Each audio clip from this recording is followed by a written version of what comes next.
Kondisi sosial masyarakat Madinah sebelum Islam. Sosial itu adalah yang berkaitan dengan orang banyak atau masyarakat, termasuk ada kaitannya kepedulian kepada orang lain. Itu termasuk sosial. Madinah merupakan salah satu kota terbesar di provinsi Hijaz yang terkenal strategis. Pada waktu itu Madinah merupakan kota yang terbesar, juga termasuk yang baik atau strategis dalam perdagangan. Karena menjadi jalur perdagangan yang menghubungkan antara kota Yaman di selatan dan Syam karena di utara.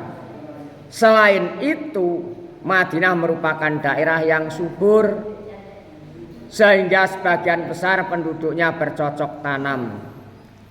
Karena faktor tersebutlah di Madinah banyak didatangi oleh kaum pendatang yang kemudian menetap di Madinah. Madinah merupakan kota yang subur pada waktu itu, banyak yang datang karena daerahnya strategis. Sebelum Islam namanya Yasrib.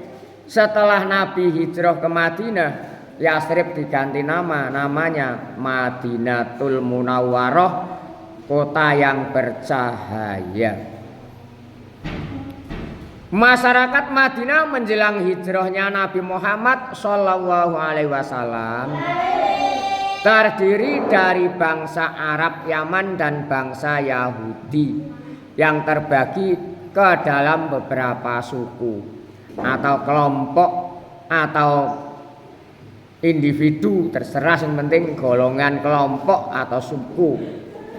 Yang pertama bangsa Arab Yaman, yang kedua bangsa Yahudi. Bangsa Arab Yaman ini terdiri atas suku Aus dan suku Khazraj. Bangsa Arab Yaman datang ke Madinah karena negerinya pada waktu itu dilanda bencana alam berupa hancurnya bendungan Ma'arib yang dibangun sejak masa Ratu Bilqis ketika kerajaan Sabak masih berjaya. Ini dikisahkan dalam Al-Quran surat Sabak juga ayat 15-16 kalau nggak salah. Pada waktu itu negara Sabak adalah negara yang subur, tidak kurang sandang pangan, sembarang serba ada, pertaniannya subur. Karena pada waktu itu masyarakatnya banyak yang tidak mensyukuri, akhirnya buah-buahan yang asalnya manis dilanda bencana. Dan setelah bencana itu tumbuh lagi, tumbuhannya lain, rasanya lain lagi. Ini merupakan apa itu? Azab dunia atau ujian atau bencana. Tapi bencana itu ada sabab musababnya, karena banyak manusianya yang tidak syukur. Ini cerita sedikit di Sabak waktu dulu, 15 abad yang lalu kurang lebihnya, atau 14 abad setengah lebih, bahkan 16 abad lah berapa itu dalam sejarah yang lain. Ini daerah Sabak termasuk subur, makanya kita harus pandai-pandai bersyukur, jangan di bibirnya saja tapi dohiriyahnya, batiniyahnya juga begitu syukur. Syukur yang baik, yang besar adalah menjalankan perintahnya Allah dan menjauhi larangannya. Itu merupakan syukur. Karena nikmat yang kita nikmati termasuk banyak sekali, tidak bisa menghitungnya. Misalkan nikmatnya mata, misalkan nikmatnya gigi. Kalian sakit gigi sedikit sudah ngeses-ngeses padahal kelihatannya orang sehat. Ini Di antaranya nikmat-nikmat yang sangat banyak, tidak bisa menghitung nikmat yang diberikan kepada Allah pada hambanya ini. Kadang-kadang kita tidak mau bersyukur, hanya kurang sedikit merasakan ngersulo dan sebagainya. Kalau kita sebagai hamba atau hamba tidak mau mensyukuri, akan disiksa oleh Allah. Manusia sifatnya selalu kurang. Kalau orang tidak mempunyai neriman, syukur, sabar, mencari ridho Allah, hidupnya semrawut ya. Tapi Allah berjanji, la in syakartum la azidanakum wa la in kafartum inna adzabi lasyadid. Lamun awakmu kabeh menungso syukur, Allah bakal menambahi nikmatnya, akan menambahi nikmatnya. Tapi demikian juga kalau tidak mau mensyukuri, inna adzabi lasyadid, la in syakartum la azidanakum wa la in kafartum, kalau memang mengkufuri nikmatku, nikmat Allah, wala in kafartum inna adzabi lasyadid, bahwa siksanya Allah sangat dahsyat. Kita diberi sesuatu harus pandai-pandai mensyukuri. Banyak orang yang susah di zaman akhir ini, kalau dilihat dari materi padahal melimpah, pangkatnya tinggi, ilmunya tinggi. Mengapa bingung dengan sendirinya? Bingung dengan sendirinya itu merupakan siksa juga, merupakan siksaan pada dirinya. Tidak mau bisa mensyukuri atau bisa menikmati apa yang telah diberikan Allah itu. Nah, ini diantaranya waktu itu kisah sedikit di daerah negara Sabak, Yaman. Termasuk ada yang rajanya pada waktu itu, Raja Abroha juga di situ. Iri dengan Ka'bah, Abroha dan pasukannya akhirnya dihancurkan dengan tentara burung ababil. Nah, bantuan Allah, karena Allah tidak meridhoi, Raja Abroha akan menggembur Ka'bah. Akhirnya gajah-gajah pasukan sekitar 60.000 bergajah yang dipimpin oleh Raja Abroha berantakan, dan Raja Abroha sendiri juga melarikan diri pulang kembali ke Yaman, akhirnya meninggal. Itu menyempal ke sana sedikit. Masyarakat Madinah menjelang hijrahnya Nabi Muhammad Shallallahu Alaihi Wasallam terdiri dari bangsa Arab Yaman dan bangsa Yahudi yang terbagi ke dalam beberapa suku. Bangsa Arab Yaman terdiri atas suku Aus dan suku Khazraj. Bangsa Arab Yaman datang ke Madinah karena negerinya dilanda bencana alam berupa hancurnya bendungan Ma'rib yang dibangun sejak masa Ratu Bilqis ketika kerajaan Sabak masih berjaya. Semuanya ada kejayaannya, semuanya ada kelemahannya dan sebagainya. Selain persoalan itu, alasan kepindahan bangsa Arab Selatan ke Madinah karena persoalan konflik politik yang berkepanjangan yang melanda negara dan bangsa mereka. Di samping persoalan itu juga, dalam perpindahan juga masalah politik, konflik politik berkepanjangan, tidak mereda, tidak bisa disatukan, tidak bisa dikompromikan. Akhirnya ada yang menetap di Madinah atau Yasrib. Bangsa Arab Yaman yang terdiri atas suku Aus dan Khazraj dahulunya tinggal di Madinah dengan damai. Asal mulanya suku Aus dan Khazraj itu damai, setia. Namanya manusia biasanya ada orang pertama kedatangan penduduk baru kan damai, ramah, itu manusia. Lama kelamaan mempunyai persoalan yang akan mencederai di antara satu pihak misalkan, akhirnya menjadi gesekan dan sebagainya, akhirnya menjadi konflik. Tapi kita harus berusaha selalu damai selamanya kepada siapa saja. Yang damai kalau memang ada yang salah harus minta maaf mempunyai kesalahan orang lain. Kalau memang tidak mau minta maaf, maafkanlah mereka. Itu yang terbaik. Kedua, suku ini awal mulanya adalah nama dari dua orang saudara kandung anak dari Haris bin Sa'labah. Dari istrinya yang bernama Pilah binti Arqam bin Amr bin Jafnah. Pada perkembangan suku Aus dan Khazraj menjadi dua nama kabilah besar di Madinah.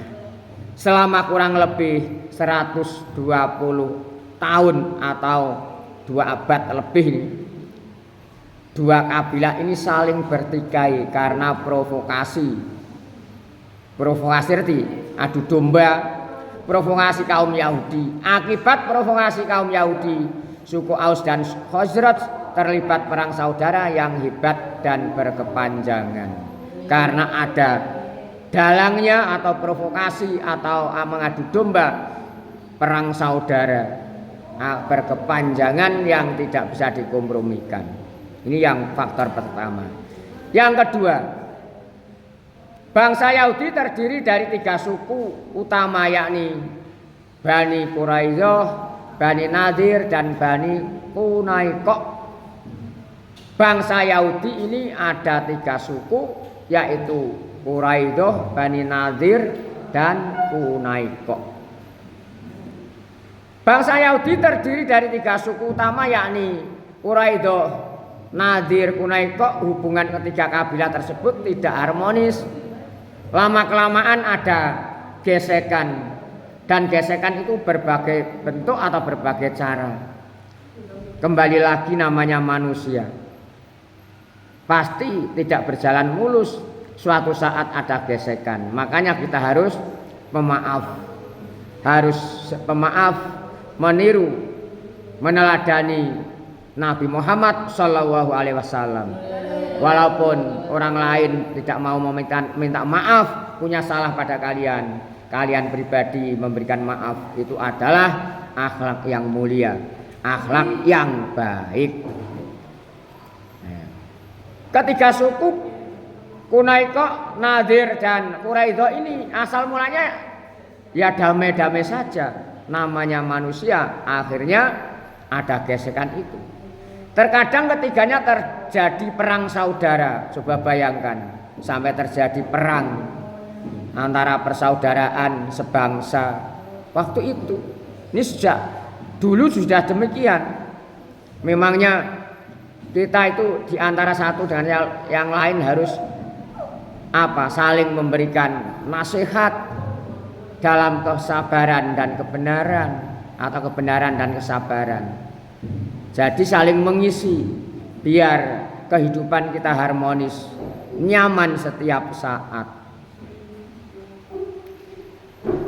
Terkadang mereka juga gesekan sedikit dibesar-besarkan.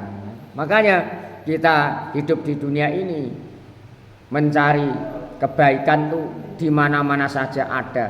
Demikian juga mencari keburukan.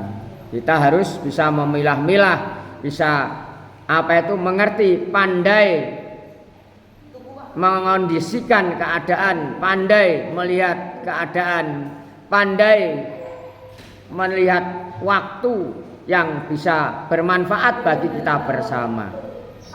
Ya. Al-Quran menunjukkan bahwa permusuhan antara kaum Yahudi, Allah berfirman dalam surat Al-Baqarah ayat 84 sampai 85.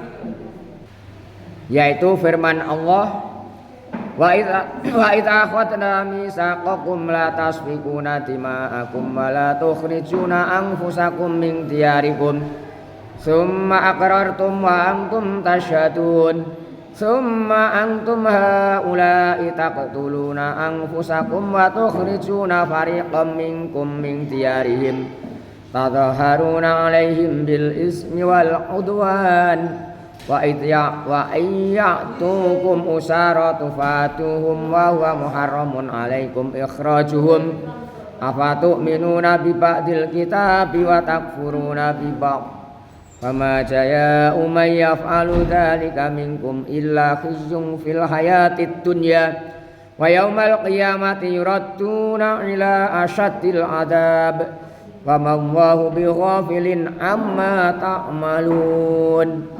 Surat Al-Baqarah ayat 84 dan 85 pada juz pertama. Ingatlah ketika kami mengambil perjanjianmu agar kamu tidak menumpahkan darahmu atau membunuh orang dan mengusir dirimu, saudara sebangsamu dari kampung halamanmu. Kemudian kamu berikrar dan bersaksi. Kemudian kamu Bani Israel membunuh dirimu atau sesamamu dan mengusir segolongan darimu dari kampung halamannya. Kamu saling membantu atau menghadapi mereka dalam kejahatan dan permusuhan. Jika mereka datang kepadamu sebagai tawanan, kamu tebus mereka padahal kamu dilarang mengusir mereka. Apakah kamu beriman pada sebagian kitab atau Taurat dan ikrar pada sebagian yang lain? Maka tidak ada balasan yang pantas bagi orang yang berbuat demikian di antaramu selain kenistaan dalam kehidupan dunia, dan pada hari kiamat mereka dikembalikan pada azab yang paling berat. Allah tidak lengah terhadap apa yang kamu kerjakan. Al-Quran surat Al-Baqarah ayat 84 dan 85. Ini kita disuruh untuk berdamai, jangan bertengkar, jangan menyulut permasalahan, jangan mencari kesalahan orang lain. Kalau ada salah atau tidak pas diingatkan, dan yang merasa salah harus sadar, mau diingatkan dan lugowo berterima kasih. Semoga kita mendapatkan ilmu yang bermanfaat barokah, mendapatkan ridhonya Allah Subhanahu wa taala. Allahumma amin ya rabbal alamin.